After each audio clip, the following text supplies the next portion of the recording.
for Zion Williamson. There's one landing spot. It's the Milwaukee Bucks. Why do you think Milwaukee on their end should do this deal? They don't have any control of their future, and the Pelicans have their 2026 and 2027 first-round pick and the right to swap.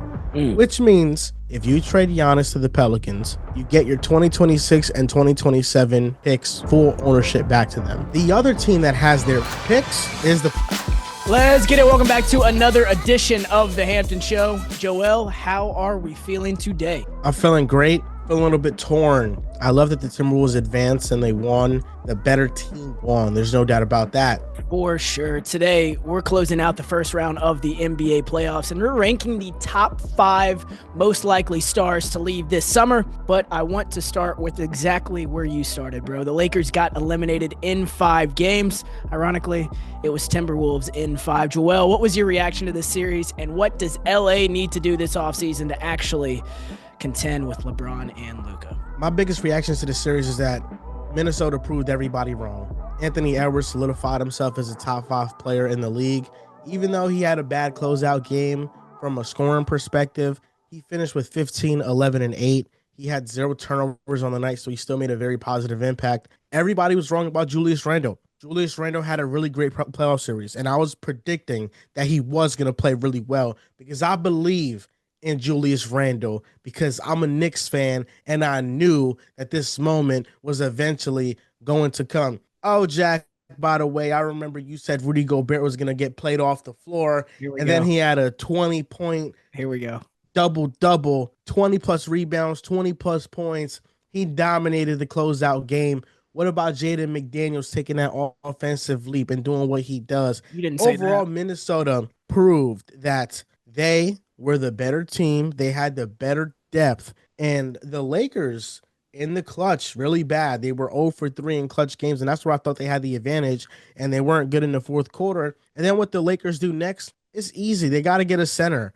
I think J.J. Redick's arrogance to not play Jackson Hayes at least 15 minutes in this series for some size and vertical spacing was a detriment to them, and that's the number one priority. You got to go in the offseason and prioritize getting a center, whether that's Rob Williams, whether that's Nick Claxton.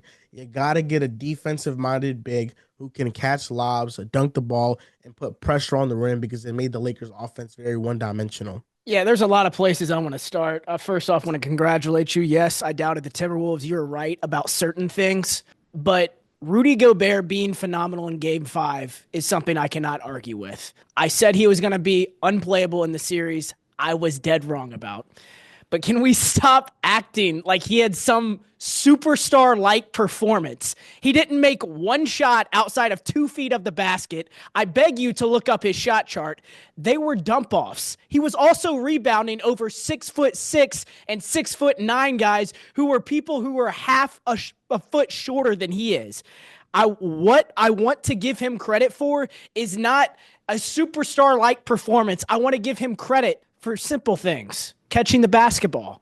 That's been a tough ask for him in the past several years. He's done an excellent job of being a deterrent on defense, despite the Lakers playing small ball for most of this series. Those are 2 massive things he has improved, and you saw the inflated results of it, but let's not act like it was some superstar-like performance. And I was listening to Kenny Beecham and his reaction to this, and he's always been a Gobert guy. He stayed true to it. I get it. But to act like because of the raw stats he had, he was the most impactful player on a court with Anthony Edwards, Julius Randle, Luka Doncic, and LeBron James is blasphemous. What this series was about is not Rudy Gobert. Yes, he was playable. What this series was about is what you also highlighted. Anthony Edwards entering a different stratosphere. His last 3 series wins are over Luka and LeBron. They are over Nikola Jokic and Jamal Murray. And the other one is Kevin Durant. What this series is about is Julius Randle writing a new chapter in his playoff book.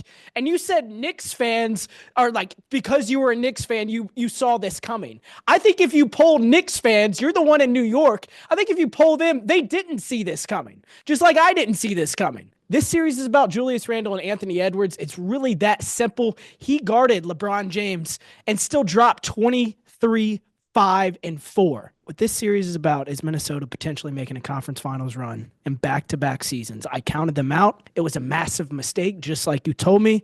But with what I have learned and what I have seen, this team matches up with Golden State just like they do against LA. It's going to be a favorable matchup if they get Golden State. I see them making a conference finals run regardless of who their next matchup is. Live and learn. I think that's fair. I think Rudy Gobert has taken major steps. I mean, considering that in these moments he didn't think he would be on the court, he took a major step this series to being somewhat impactful. So Julius Randle was awesome, and I think that oftentimes we overly criticize players that play bad in the playoffs because it's a short sample size. Julius Randle had 300 games of all-star production, and he was minimized to 15 playoff games in which he was not good. And then he showcased in a better situation with better spacing. He was able to play much better now. He has to continue that against Golden State. I do think they'll face them in the next round, and they have much better defensive personnel, and they can play bigger, and that's something the Lakers didn't have at their disposal. But I do agree that Anthony Edwards has walked himself into a different discussion. I think you can argue him over Luka Doncic. You can argue him over Jason Tatum. I think he's that special of a player. And long term, if I'm taking a young superstar to build around and you're polling me and it's Ant-Man against SGA and Luka and Tatum and Victor Wembanyama, I might take Anthony Edwards. This is where you always take things way too far. You can't even say it with a serious look on your face. I'm taking Ant over Shea. Okay. We'll get to that and see what happens in the conference finals in 3 weeks. But what I want to give some flowers to is the Minnesota front office. Everybody clowned them 2 years ago when they made that trade for Rudy Gobert. If this pays off with 2 back-to-back conference finals run, I think that is amazing. Everybody kind of took sides during the Karl Anthony Towns decision, fresh off of a conference finals run. Right now, that looks like a very good decision. And even going back farther than that, those 2 moves, Gobert and the Towns trade, showed me that they were betting on Anthony Edwards as the future of this franchise instead of Karl Anthony Towns. And they made the right decision because I think they made it whenever the Grizzlies eliminated them in 2022. And it was the right decision, and it was not too early to make it. You know, you had to bring that in and make yourself feel good about it. You were part of the winner's story. But ultimately, the Grizzlies were just a blip in the radar. I'm not bringing. Hey, this is not the week for me to bring up the Grizzlies. I'm just saying that's Ja Morant and them's like only series win, and it was because they did not have Rudy Gobert. I think Rudy Gobert would make that a different series, obviously. But moving back to LA, interior defense, like you said, was the issue. Chuck made a joke last night on Inside the NBA, and he was talking about they need Bill Russell and Wilt Chamberlain behind Luka, LeBron, and Austin Reaves. And I agree. I couldn't help but think, Joel, about the haul they could potentially get for Austin Reaves because of the contract he's on, because of the season he has had. His value has never been higher. I still think they need to keep wing defenders like DFS and Gabe Vincent. Derek Lively has not looked like himself since Luka left Dallas. Thinking in my head, Nico Harrison might be tired of hearing how could you not get Austin Reaves in that Luka Doncic trade. The Cavs, for whatever reason, have a disappointing playoff exit. I would call Cleveland about Jared Allen. For those 2 guys, I would be willing to trade AR-15 if I got some type of draft capital in return. Would you be willing to do that same thing? I'd have to think about it. I don't know if Jared Allen is the piece that Cleveland might be willing to move on from. I think the NBA has adopted more sizes recently. Small ball became a revolution with Draymond Green, and we had some spurts of it with the Rockets and PJ Tucker playing at the 5. But all in all, the teams right now that are succeeding the most have gone double big. Yep. Minnesota with Gobert and Randle, OKC with Hartenstein and Chet, Cleveland with Jared Allen and Evan Mobley, and even Boston can do it with Al Horford and Kristaps Porzingis, although they don't start for them. They can tap into that, and it's an option for their lineups. The Lakers don't need Wilt. They don't need Bill Russell, like Charles Barkley was saying. Luka has proven you give him Derek Lively, who was a rookie, and Daniel Gafford, he can take you to the goddamn finals. I am tired of hearing this about Luka, that he needs the most overwhelming amount of help possible, be able to succeed, when he's had Dwight Powell for a conference finals run at center, and then Daniel Gafford, a career backup and sometimes spot starter, and Derek Lively, and he was able to make the finals. The Lakers don't need Wilt or Russell or an all-star. They need Rob Williams or Nick Claxton, and they can be fine and they can compete at a very high level. Stop. I literally wrote down Nick Claxton, Wendell Carter, or Isaiah Stewart does not change how I feel about them contending in the Western Conference. I don't know what you would have to give up to get them, but what tradable assets do they have right now outside of Austin Reaves? Dalton Knecht doesn't even play for them. I'm not hammering them for moving off the Mark Williams deal. Mark Williams has missed more games than he's played and probably would have missed these playoffs. Mark Williams does not save this team. Nick Claxton does not save this team, and neither of the any other bigs that you did. What could save this team is a Jarrett Allen. If Cleveland loses to Indiana in the second round, you don't think they'd not be willing to move off Jarrett Allen? Do you not remember the quote that I bring up every single week? I don't think Cleveland is going to lose to the Pacers in the second round.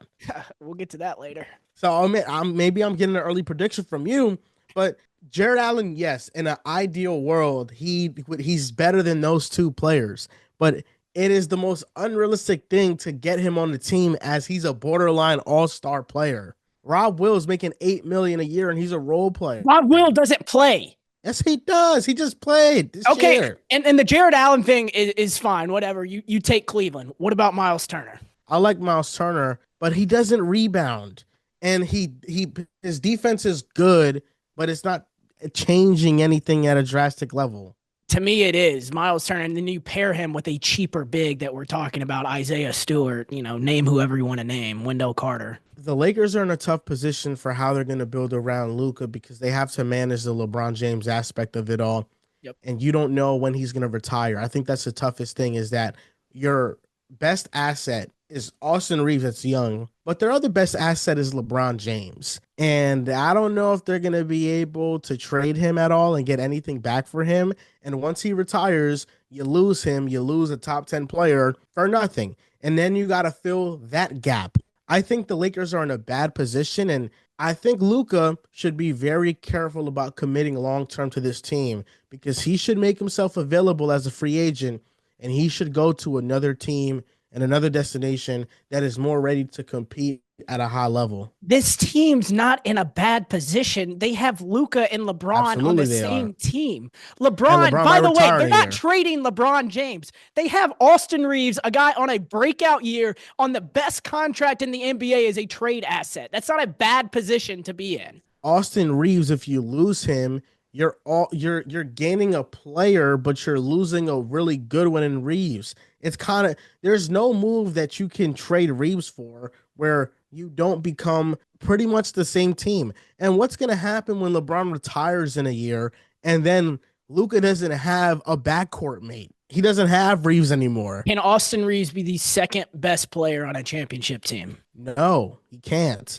But neither can Jarrett Allen or Miles Turner.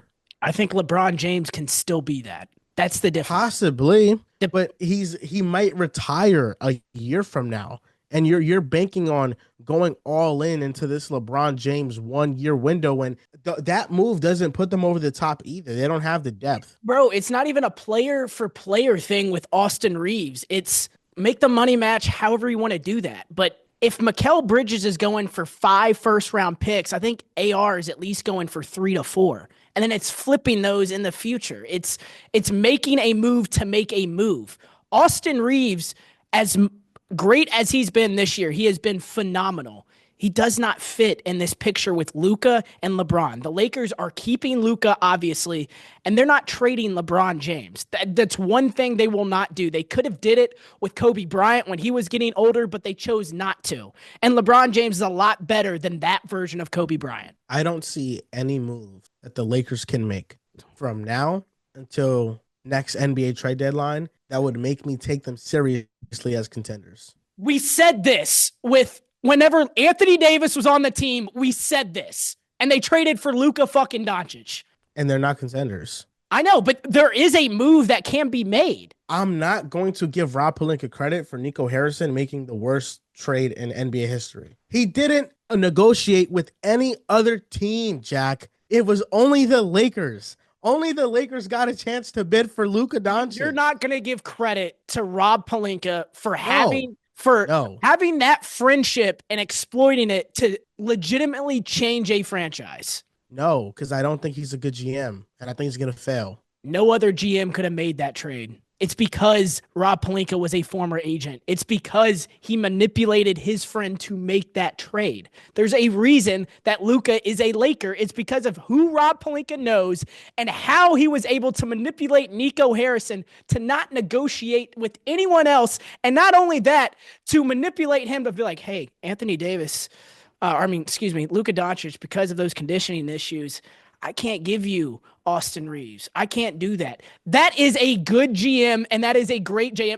This is the all-time greatest trade in the history of the NBA. And you're sitting here and telling me the guy who made it is not great. No, because the guy who proposed it, which was Nico Harrison, should have never done it in the first place. You didn't like the Rui Hachimura trade. You didn't like the Dorian Finney-Smith trade. Good. They were solid. They were solid. You didn't like the Dalton Connect draft pick, even though he's been glued to the bench. Did you love the Russell Westbrook trade? That's one we can bring up. That's a big one right there.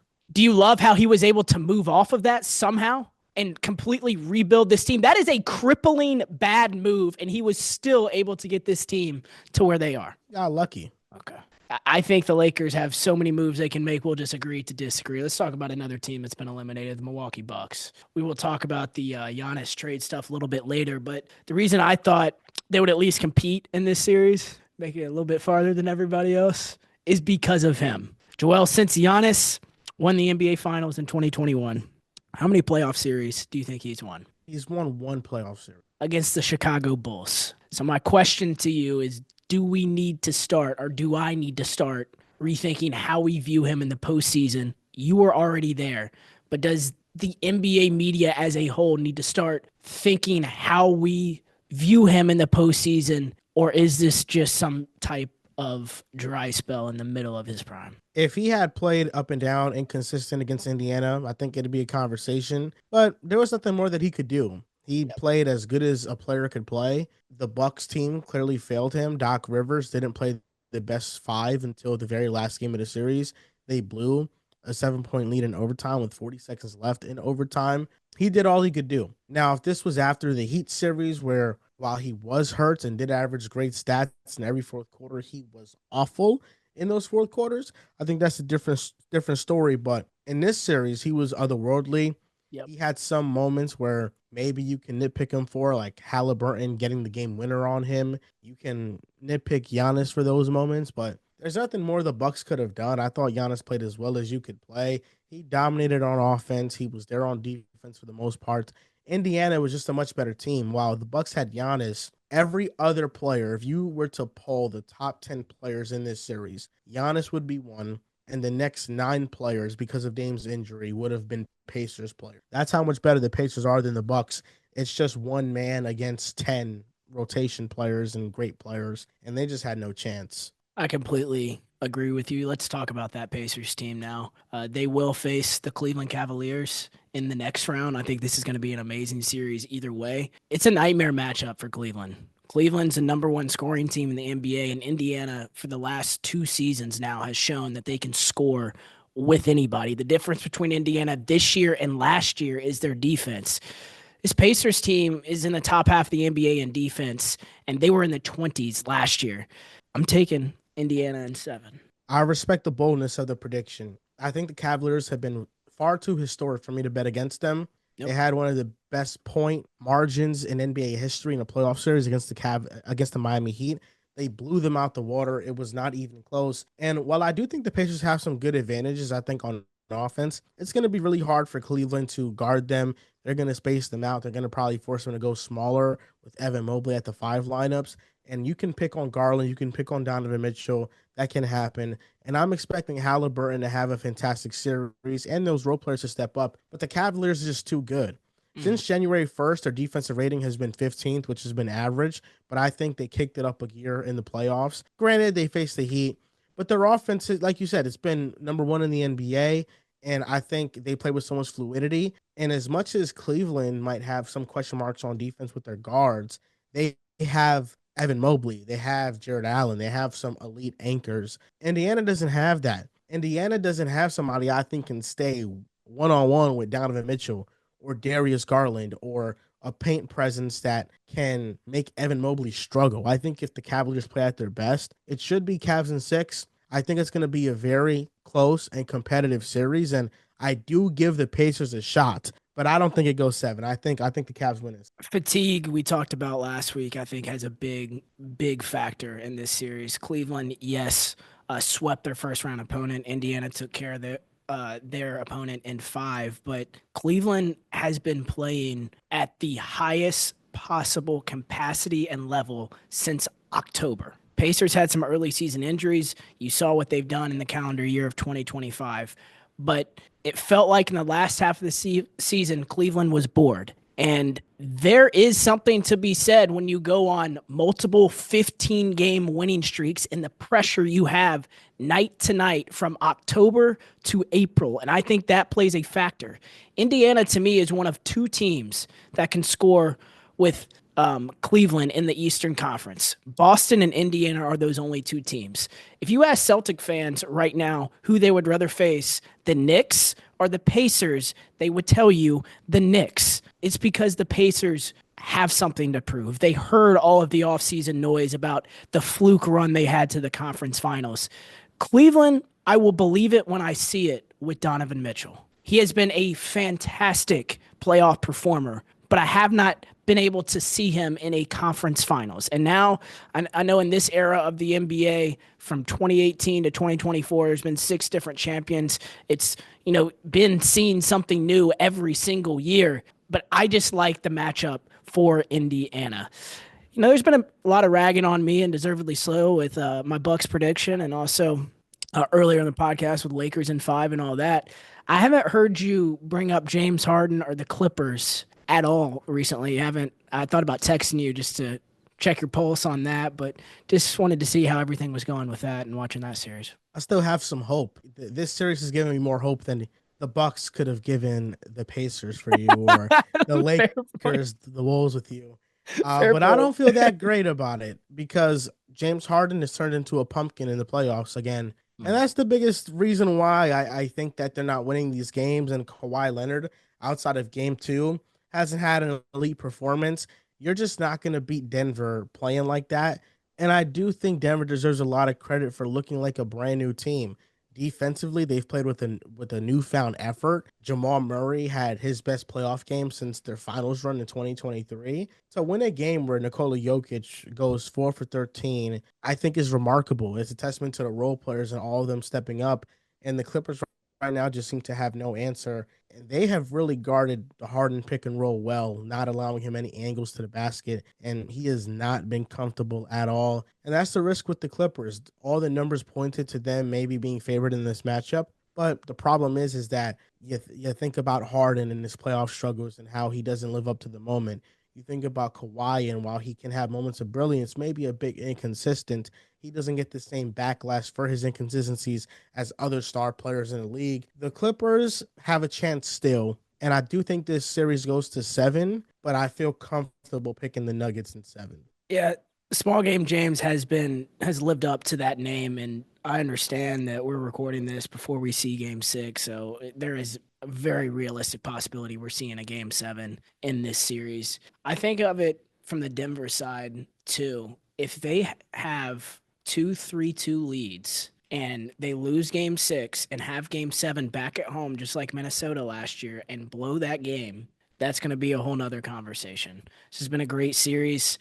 The Clippers, ironically, are built to handle these small games from James Harden, but the other guys just haven't stepped up yet. So hopefully we'll see how that series ends this weekend. Let's get into the title and thumbnail of this video. Let's rank the top 5 most likely NBA stars to leave this summer. We're going to start at 5 and then work our way up to 1. Joel, who is your 5th most likely star to be traded this summer? Number 5 is Trae Young. I'm going to go with Trae Young because I think there is some uncertainty around his future in Atlanta, but he's 5 because I don't think he gets traded. I don't think he's going to be involved in any sort of major trade package. I think the Hawks are going to see it through at least 1 or 2 more years with him. So that would be my number 5. At number 5, there's like a distance between 5 and the rest of these guys. Ja Morant's the only star I could really put on here. He's a distant fifth because he's far less likely than the 4 guys ahead of him. Zach Kleiman has said the relationship's never been better. Ja's indicated no signs of wanting to leave. But if for whatever reason something changes, there's not a ton of great fits for him. And that's why I got Trae Young at 4. I do think there's a large gap in between there. I know Chris Haynes is reporting that Trae wants to stay, but I need to hear from the Hawks' new general manager about that. Just kind of like how Joe Dumars is shaking some things up for Zion Williamson. I need to hear Atlanta's side of those things as well. The return for Trae Young, I think, is going to be a lot higher than Ja Morant. He's a lot easier to fit in there. I've talked about the Orlando fit for 6 months with Trae Young. Is there a fit that you like outside of Orlando? With Trae Young, I really like the Spurs fit, but they got De'Aaron Fox, so it wouldn't make any sense at all. Mm-hmm. A lot of teams right now have great point guards or one that they're going to bank on for the future to where it's really hard to see where Trae Young is going to go. There's been a lot of chatter around 1-for-1 swaps. Atlanta trading Trae, the Grizzlies trading Ja. And how do you feel about that? I don't feel about it. It would not make any sense. Trae next to Desmond Bane would be CJ McCollum and Damian Lillard on a much lower level. They cannot defend. I would hate it. That's how I would feel. Trae Young in Orlando is the only other team that I think makes sense. Yep. Other than that, I think he should stay in Atlanta. Me too. All right. Zion Williamson is my number 3, and we'll get into him in just a minute. Do you have a 4th and 3rd you want to talk about? My 4th would be, I'm debating between 2 players. Go ahead. One plays on the Kings. That is Domantas Sabonis. Oh. I think he is a very good one, likely trade candidate. Good one. But it's the fit with him, how many teams really want to trade for him. Mm-hmm. There's a lot of things in play when it comes to Domantas Sabonis. And I was wrestling with either having Domantas Sabonis or Zion Williamson at 3. I think Domantas Sabonis I'm going to have at 4 because I don't think the market for him is going to be that extensive. And then number 3, I would have Zion because I think there could be a team out there betting on his talent, and he could get traded for the number 1 player on this list. Yes, we'll get to that in just a minute. I'm going to throw you a lob here at the end of this. But the story around Zion's been really, really weird because last week it was reported that ownership put a mandate on their new GM to trade him. Since then, their new GM, Joe Dumars, has denied it. But after he said that he wants discipline as a core value of building this roster, and that's what his fingerprints should say. By the way, if I'm in the Western Conference, I feel good about them hiring Joe Dumars. He was in charge of a 16-win Detroit Pistons team. He's been the disciplinary czar who has been the most inconsistent guy in probably the history of the NBA with disciplining players. Joe Dumars taking that kind of jab at Zion kind of shows me that organizationally they want to, move away from Zion Williamson. That's why I have him at 3. I have 4 landing spots for Zion Williamson that are hilariously fun to me. Him being a part of Heat culture would have him in incredible shape. Who knows what kind of baby mama drama he would have down in Miami. Zion in Charlotte with LaMelo Ball would be fun. We've talked about that, and Charlotte taking a flyer on those guys. I've talked about 30 games. It would be fun. Yes, exactly. That's why it would be fun. It'd be what if every single year. Cade Cunningham up in Detroit could be that secondary star. Zion could be that secondary star for Cade. I would like that. But there's one landing spot I want to talk about that specifically you brought up last week. It's the Milwaukee Bucks. Why do you think Milwaukee on their end should do this deal? They don't have any control of their future, and the Pelicans have their 2026 and 2027 first-round pick and the right to swap, which means if they trade for Giannis and if they trade Zion to the Bucks, they'll also be able to trade 2 of their picks back. So the Bucks could go all in on a tank if they're not competitive. If it's not looking good, they can completely rebuild. Or you flip Zion for even more assets, because if you trade Giannis to the Pelicans, you get your 2026 and 2027 picks, full ownership back to them. The other team that has their picks is the Portland Trailblazers. And in the past, they have been reported to have interest in Zion Williams. So if you want, you can make that trade and getting Zion, then trade him to the Blazers and get all of your picks back for the future and maybe take on a Shaedon Sharpe, a DeAndre Ayton back in the deal. You can take multiple players back in the deal that are young and have some upside, but you know you're going to be bad. I think that's why it makes the most sense for the Bucks, or maybe they're in love with Zion and they think that he can flourish in Milwaukee, and that's another reason why you make the deal, because if he's at his very best consistently, he could be a top 15 player. Absolutely. I know it sounds crazy surface level Giannis for Zion, but in the position that Milwaukee is in, it's unique. Giannis, if he demands a trade, they're not going to have leverage in any of these negotiations. Much less, it's going to be hard to find a young superstar in return because not a lot of teams want to trade a young superstar. The Pelicans want to trade Zion Williamson. The Pelicans have the assets to go along with it, where you're not looking at it just like Giannis for Zion. You're looking at all the draft assets, a potential key to unlock yourself from the purgatory you've built yourself. So that I would absolutely love. Giannis is my number 2 on this list. There's a guy who's more likely to be traded, more than Giannis. I understand that. I have Kevin Durant at number 2. That's probably your number 1, and I get it because it seems like he's for sure gone. But the difference is that I feel the same way about Giannis. I think both of them are for sure gone. And that's what makes this list so good. I think there's genuinely 4 to 5 people we could look at here and be like, just not surprised that any of these blockbusters potentially happen. Giannis, the fact that he refused to answer questions about his future told me everything I need to know. So I don't hate that you have him at 1 either. The Kevin Durant thing, he's 100% getting moved. But the fun aspect of that is if and when Giannis demands a trade, Kevin Durant's trade market is going to take a serious hit. And even if Giannis stays, not a lot of people want a 37-year-old star looking for a massive contract extension. If I'm Houston, I'd obviously much rather have Giannis Antetokounmpo. If I'm San Antonio, I wouldn't give up any assets for Kevin Durant. It feels like he doesn't move the needle for Miami, so I don't see a guy like Pat Riley making that move. So that leaves one realistic trade partner for Kevin Durant to me, and it's the only way that Nico Harrison can save his job is getting Kevin Durant to the Dallas Mavericks. Do you agree? I would love that, especially when Kyrie Irving comes back. You have KD, AD, and Kyrie. Now, it would have sounded a lot better 5 years ago. 10 years ago. But now they still would have a chance, and I think they'd be able to compete at a high level.